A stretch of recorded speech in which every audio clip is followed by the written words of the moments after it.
Takže pozdravujem. Leto začalo v plnej paráde. Už máme teploty cez 30 stupňov. No a na streche máme 20 panelov na plechovej streche.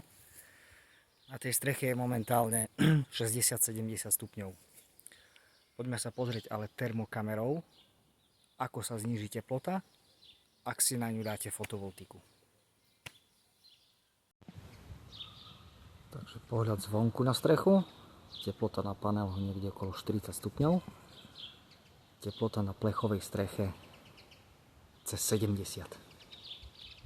V tieni okolo 30.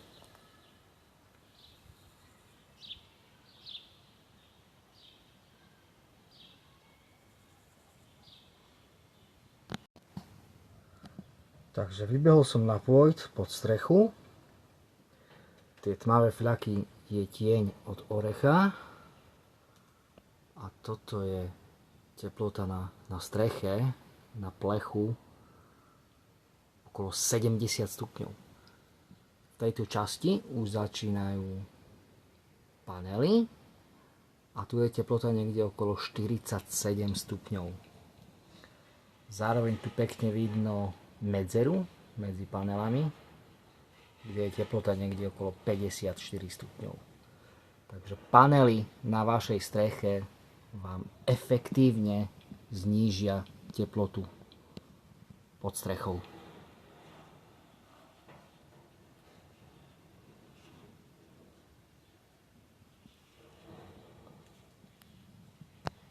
Super.